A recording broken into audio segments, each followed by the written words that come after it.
اور آپ کے جسم مبارک پہ چٹائی کے نشان ہیں. حضرت عمر رو پڑے, ان کا یا رسول اللہ کیسرو کسرا دنیا کے مزے لوٹ رہے ہیں اور آپ اللہ کے نبی ہیں, یہ ساری دولتیں تو آپ کے لیے ہونی چاہیے. آپ فرمایا عمر لگتا ہے دنیا کی حقیقت ابھی بھی تجھ پہ نہیں کھلی. سر حضرت عمر کو کہا جا رہا ہے میں اور آپ کسی کھاتے میں نہیں. کیا تم اس بات پہ راضی نہیں ہو کہ کیسر و کسرا یعنی رومن اور پرشین امپائر کے جو بادشاہ ہیں وہ دنیا کے مزے لوٹیں اور ہم آخرت کی سعادت لوٹ لیں؟ ٹھیک ہے, تو یہ آخرت کے لیے یعنی معاملات کو ادھار رکھا گیا ہے. اور اسی لیے آپ میں نے بتایا تھا نا, ایک بخاری میں حدیث ہے کہ وہ عبد الرحمن بن عوف رضی اللہ تعالیٰ عنہ کے سامنے پانی کا پیالہ لایا گیا تو وہ پینے لگے تو رک گئے. اور اس وقت تو میٹھا پانی بھی ایشو ہوتا تھا. اب دنیا کی سپر پاورز مسلمان بن چکے ہوئے تھے, ان کو اپنا غربت کا وقت یاد آ گیا. انہوں نے کہا کہ ان کو یاد آ گیا کہ حضرت صہیب رومی کو جب ہم دفنانے لگے تھے تو ایک چادر تھی, سر کے اوپر کرتے تھے پاؤں ننگے ہو جاتے تھے, پاؤں کے اوپر کرتے تھے سر ننگا ہو جاتا تھا, پھر ان کے سر کی طرف چادر کر کے پاؤں پہ ہم نے گھاس ڈال کے ان کو دفنایا تھا. ٹھیک ہے, اور یہ وہ اس زمانے میں وہ لوگ شہادت نوش کر کے اللہ کے پاس جا چکے, اور ہم لوگ دنیا میں مزے لوٹ رہے ہیں کہ اللہ تعالیٰ نے دنیا کے خزانے ہمارے لیے کھول دیے ہیں. اور پھر رونا شروع کیا حتیٰ کہ انہوں نے پانی بھی نہیں پیا اس دن. ٹھیک ہے کہ جی, اور پھر ساتھ کہا کہ مجھے ڈر ہے کہیں ایسا نہ ہو کہ اللہ نے دنیا میں ہمیں ساری نعمتیں دی ہوں اور ان کے لیے آخرت رکھی ہو. ٹھیک ہے, تو سر دنیا جس پہ کھل کے آتی تھی نا تو صحابہ تو فوراً پریشان ہو جاتے تھے. تو یہ جو زہد والا پورشن ہے قرآن و سنت کا, یہ کتاب الرقاق چیپٹر 30 جلد میں پڑھے. میں فی البدی درجنوں حدیثیں بیان کر سکتا ہوں. میرا اس کے اوپر مسئلہ نمبر ہے 51, رزق حرام کی مذمت, دنیا پرستی کا انجام اور اس کا علاج. اس میں نے 17 حدیث بخاری و مسلم سے اس طرح کی بتائی ہیں. ویسے تو سینکڑوں حدیث آپ کو مشکات کی 30 جلد میں ایک چیپٹر ہے کتاب الرقاق, دل میں رقت اور نرمی سوز و گداز پیدا کرنے والی احادیث. وہ سر آپ حدیثیں پڑھنی شروع کر دیں نا تو بندے کو نیند اڑ جاتی ہے بندے کی. تو وہ یہ ساری چیزیں تھیں, اس کو پکڑ کے مجذوبیت یا تصوف میں یا یہ کہنا کلندر ہوتے ہیں, یہ وہ اس طرح کی چیزوں میں, یہ مسٹسزم ایک پیرلل میں ایک ریلیجن ہے جو مسلمانوں کے ہاں صوفیت کے نام پہ پایا جاتا ہے اور ہندوؤں کے ہاں سادھوؤں کی شکل میں پایا جاتا ہے, اور اسی طریقے سے کرسچنز کے ہاں جو ہے اور جیوز کے ہاں جو ہے وہ راہبوں کی شکل میں پایا جاتا ہے. یہ ہر جگہ موجود ہے. باقی اس کا یہ یعنی انہی دین کی بگڑی بھی شکلیں ہیں. شریعت میں کوئی ایسا مسئلہ نہیں ہے. وہ کہتے ہیں جی وہ ابدال ہیں, جی ابدال الحدیث پڑھو تو صحیح, اور شام میں ابدال ہوں گے سارے کے سارے. وہ ترمذی میں ساتھ امام ترمذی نے لکھا ہے کہ امام بخاری کے استاد جو ہے نا امام مدینی کہا کرتے تھے وہ اہل الحدیث ہوں گے. نہ علی ٹھوک جان گے ابدال نہ دے. اہل الحدیث کا لفظ لکھا ہوا ہے سر ترمذی کے اندر, مشکات میں بھی آپ 30 جلد میں پڑھ لیں. میرا ایک یوٹیوب پہ کلپ ہے, کیا اہل حدیث کی وجہ سے دنیا میں رزق دیا جاتا ہے, کیونکہ وہ بخاری کی حدیث ہے نا کہ ان غریب لوگوں کی وجہ سے اللہ تعالیٰ رزق دیتا ہے دنیا میں لوگوں کو. کیونکہ مسلم شریف میں حدیث ہے جب تک ایک بھی اللہ اللہ کہنے والا موجود ہے نا زمین پہ قیامت نہیں آئے گی. اللہ اللہ سے مراد وہ لوگ ہیں جو سجدے کروا رہے ہیں, اپنے ہاتھ پاؤں چموا رہے ہیں, یا وہ لوگ ہیں جو موحدین ہیں جو اللہ کے نبی علیہ السلام کی صحیح تعلیمات لوگوں کے سامنے رکھتے ہیں. یہ تو ان کے اپنے کرائٹیریا ہیں. خیر اب تو یہ ویسے ہی ختم ہو گیا. میں نے تو اس سے بھی اگلی ان کو کہانی ان کی کھول دی ہے کہ بریلویوں کے بزرگ جو ہیں وہ دیوبندیوں کے مشرک ہیں, دیوبندیوں کے بزرگ بریلویوں کے گستاخ رسول ہیں. اپنے اپنے بوجھے رکھو اپنے بابے, تسی تے آپس ہی نہیں بنتے, سانو کیڑی توس ہے, جاؤ آپس ہی پہلے میچ کھیڈو کیڑا جیتدا ہے. ٹھیک ہے, وہ کہتے ہیں مناظرہ کرو. میں کہتا ہوں یار تسی پہلے آپس ہی مناظرہ کر کے نا فائنل مینل کھیل لیو. منو پتہ فائنل ہونا ہی نہیں ہے, وہ تسی بھی نہیں جتنا. تو یہ ساری کہانیاں انہوں نے کرائی ہوئی ہیں. حاکم میں ایک روایت موجود ہے مولا علی علیہ السلام سے, آپ نے فرمایا کہ اہل شام کو برا مت کہو, وہاں پہ ابدال ہوں گے. تو وہ ابدال یعنی وہ ابدال کا لفظ پکڑ لیا ادھر غوث کو, تب ابدال انہوں نے رنگ بھرنے شروع کر دیے. الفاظ تو موجود ہوتے ہیں لیکن وہ کون سے ہیں وہ ترمذی میں آ گئے, وہ اہل الحدیث ہوں گے یعنی کتاب و سنت پہ چلنے والے ہوں گے. اچھا یہ آپ ان کو کہیں گے, وہ کہیں گے جو 80 ہیں جی اے وابی نے اہل حدیث 80 ہیں. تو سر اپنی مسجدیں لکھیا کرو, انفی بریلوی بریکٹ میں اہل سنت والجماعت, پھر آگے بریکٹ میں اہل حدیث. وہ کہہ دو نا جی او اہل حدیث اور اہل حدیث اور, ٹھیک ہے نا جی.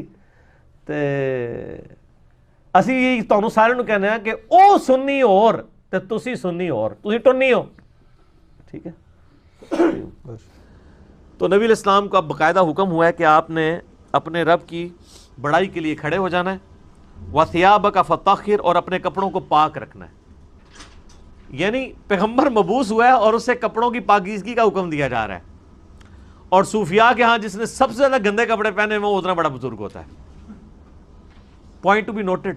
ہاں آپ تصوف کی کتابیں پڑھ کے دیکھیں سر، یہ تذکرۃ الاولیاء جو ایک سمجھ لیں مدر بک ہے تصوف کی، شیخ فرید الدین عطار المتوفی 632 ہجری، جس کے حوالے فضائل اعمال، فضائل صدقات، فضائل سنت، یہ سارے بزرگ بابوں کی کتابوں میں ملیں گے، جن سے اب طارق جمیل صاحب نے بھی اعلان برات کر دی ہے اللہ کے فضل سے.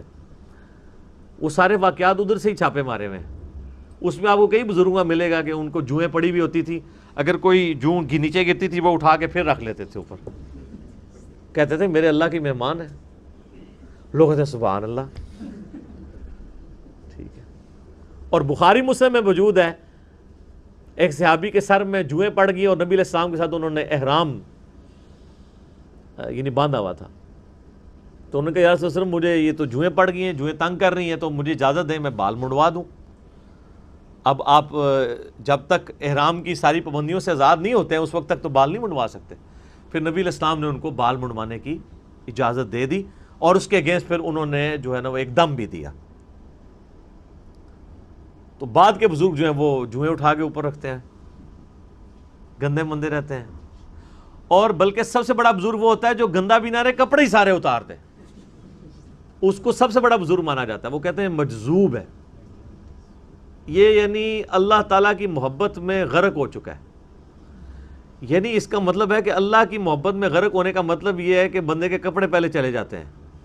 تو اللہ تعالیٰ کی معرفت سب سے زیادہ مخلوقات میں سے کن کو ہوتی ہے؟ انبیاء کو.